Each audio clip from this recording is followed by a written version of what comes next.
saudara yang dikasihi Tuhan, selamat bertemu kembali di jam doa pada pagi hari ini. Biarlah kami semua boleh bertemu dalam keadaan baik, dalam keadaan sehat. Pada pagi hari ini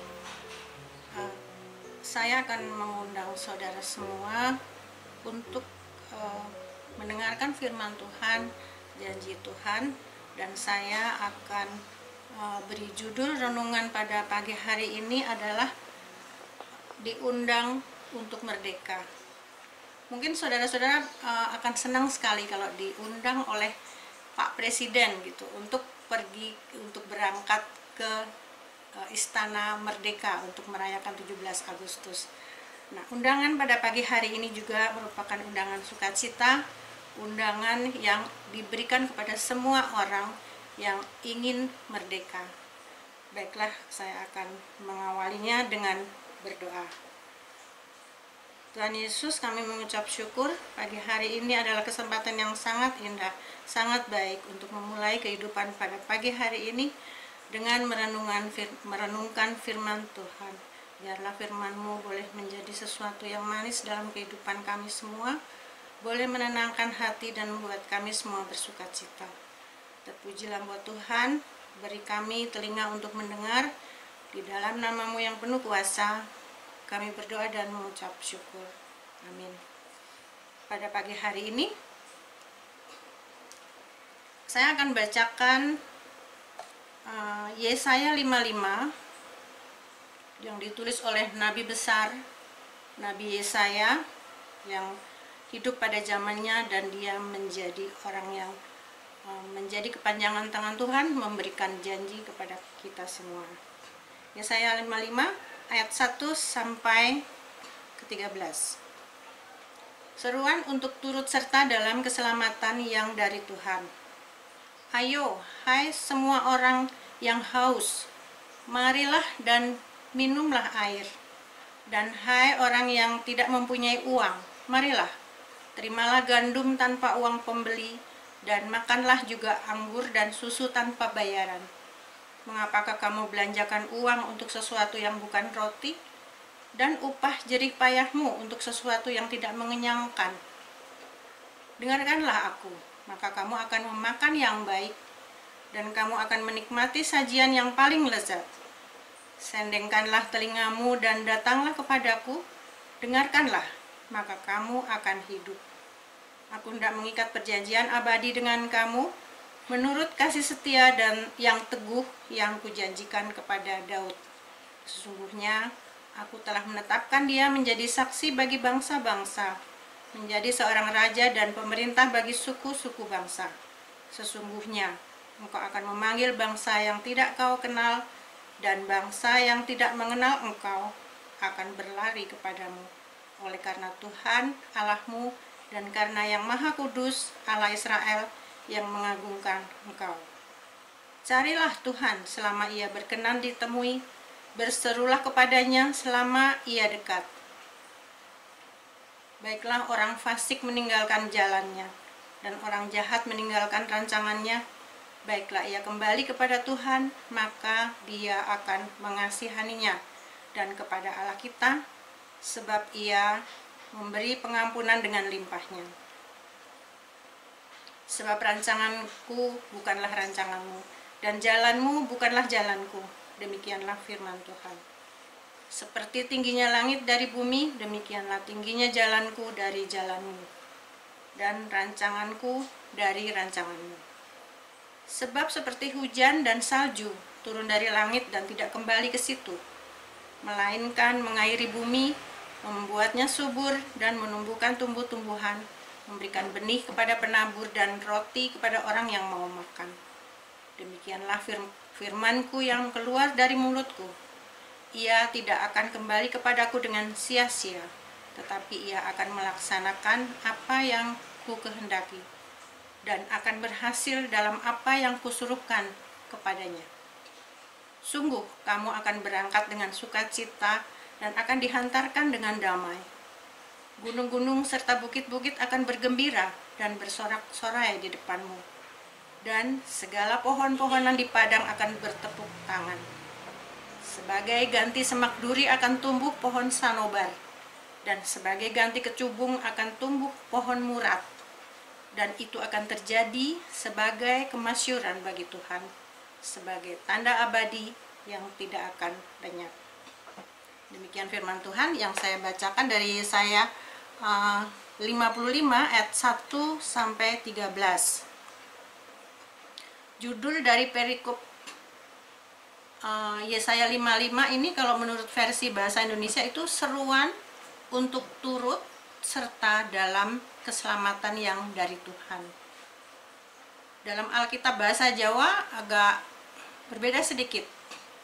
Timbalan supaya podo meluwo nampani karahayon peparinge Pangeran Yehuwah. Jadi di sini ada kesamaan, yaitu bahasa Indonesianya disebutkan seruan untuk turut serta dalam keselamatan yang dari Tuhan. Kalau yang bahasa Jawa timbalan. Timbalan itu artinya panggilan. Panggilan supaya pada ikut menerima keselamatan, pemberian daripada Yehuwah atau Allah.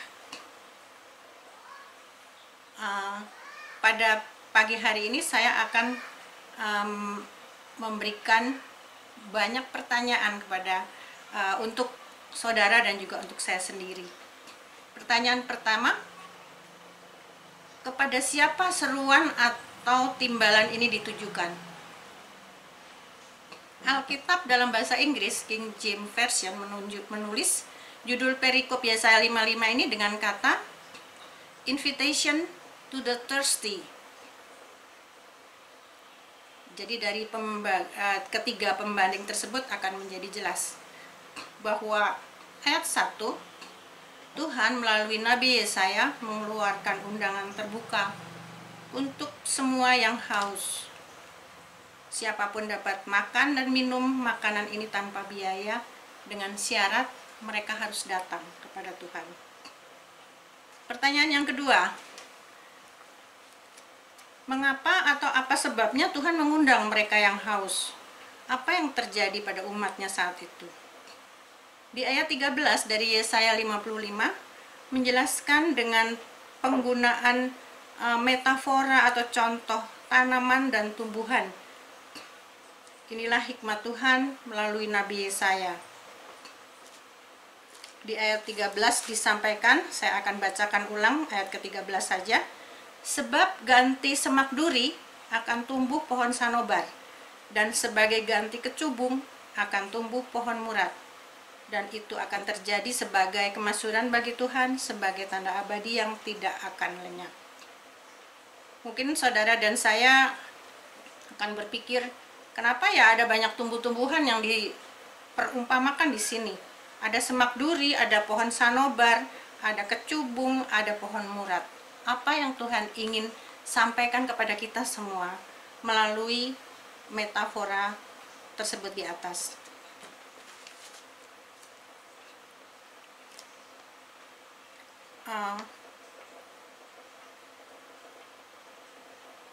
Di Alkitab bahasa Inggris tadi disampaikan invitation to the thirsty. Mengapa atau apa sebab Tuhan mengundang mereka yang haus? Apa yang terjadi pada umatnya saat itu? Jadi melalui tumbuh-tumbuhan yang dicontohkan ini kita akan belajar bersama-sama. Nomor 1 adalah semak duri. Semak duri adalah tanaman yang tak berguna, sering menyakiti bagi orang-orang yang menyenggol tanaman itu, bahkan membuat tanaman yang tumbuh di sekitarnya akan mati, tidak berbuah dan tidak menghasilkan. Itulah semak duri. Kemudian yang kedua adalah pohon sanobar. Pohon sanobar adalah sejenis pinus. Daunnya selalu hijau, kayunya sangat bagus sekali. Kulitnya licin, tingginya bisa mencapai 8 meter. Dan kayunya dipakai banyak sekali keperluan yang akan berguna bagi kehidupan manusia. Di sini untuk alat musik itu ada di 2 Samuel 6 ayat 5, untuk lantai tanah di 1 Raja-Raja 6 ayat 15, kemudian dipakai juga untuk geladak kapal di 1 Raja-Raja 5 ayat 8 dan 10, membangun rumah di 1 Raja-Raja 5 ayat 8 dan 10. Sanobar adalah lambang kesuburan karena selalu tumbuh subur dan berguna bagi banyak orang. Pelajaran yang ketiga kita akan dapat dari tanaman kecubung. Tanaman yang bunganya menghasilkan racun. Bahkan ada sejenis kecubung yang racunnya itu mematikan. Kita sudah belajar dari 3 contoh tanaman, yaitu semak duri, pohon sanobar, dan kecubung. Yang keempat adalah pohon murad. Pohon murad tertulis juga di Zakaria 1 ayat 8 sampai 11. Pohon ini harum baunya dengan daun-daun yang berkilauan dan berbunga putih. Digunakan untuk membuat parfum, juga untuk bumbu penyedap. Memiliki arti rohani sebagai simbol damai sejahtera dan sukacita.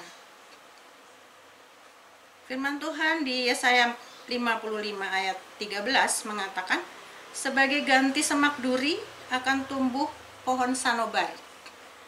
Sebagai ganti kecubung akan tumbuh pohon murad. Apa artinya? Semak duri menggambarkan kondisi manusia yang terbelenggu dosa, tertawan kedagingan, merasa tidak aman, kemudian khawatir, merasa tidak berharga, merasa tidak berguna, tidak berpengharapan. Mereka dijajah dan dikuasai oleh, ada 2 hal yang akan saya sampaikan di sini. Istilah sarkasme. Sarkasme itu apa itu? Sarkasme itu berkata-kata pedas untuk menyakiti hati orang. Kemudian ada kata-kata lagi yang sering kita lakukan, yaitu sinisme. Artinya mengejek atau memandang rendah orang lain, bahkan diri sendiri, dan lama-kelamaan akan memandang rendah Tuhan juga. Hari ini ada undangan untuk merdeka, artinya bebas dari penjajahan, bebas dari rasa haus. Alkitab New Indonesian Version, Alkitab New International Version menulis judul perikop Yesaya 55 itu Invitation to the Thirsty, undangan kepada mereka yang haus. Mungkin Bapak Ibu Saudara pernah merasakan haus. Apa yang kita rasakan? Kita akan lemas, tidak bertenaga, tidak bisa berpikir jernih, mungkin marah-marah. Itu semuanya terjadi karena otak kita mengkerut. Kita tidak bisa mempunyai telinga yang mendengar. Pada pagi hari ini, Yesaya yang penuh hikmat Tuhan berkata, menyerukan undangan terbuka untuk semua yang haus, untuk datang menerima undangan pembebasan ini tanpa biaya, gratis. Ayat ke-6 mengatakan, carilah Tuhan selama ia berkenan ditemui, berserulah kepadanya selama ia dekat. Kemudian pertanyaan yang ketiga, kalau kita menerima undangan yang berasal daripada Tuhan tadi yang disampaikan oleh Nabi Yesaya, apa hadiah yang akan saudara dan saya peroleh? Kondisi kita yang seperti semak duri, merasa tidak aman, tidak berguna, selalu menyakiti orang lain, diri sendiri, bahkan Tuhan, akan digantikan dengan tumbuhnya sanobar, tanaman sanobar yang berguna bagi banyak orang, bagi diri sendiri, terlebih lagi bagi Tuhan. Dan hidupnya akan tenang, akan teduh, dan penuh keuntungan. Hidup kita yang seumpama kecubung, yang penuh racun, yang mematikan dan tak berpengharapan, akan digantikan Tuhan dengan keharuman, kenikmatan, dan sukacita. Mari kita menikmati, mari kita menerima undangan untuk merdeka pada pagi hari ini. Selamat menikmati undangan untuk merdeka. Selamat untuk menjadi pohon murad dan pohon sanubarnya Tuhan. Tuhan Yesus memberkati. Amin.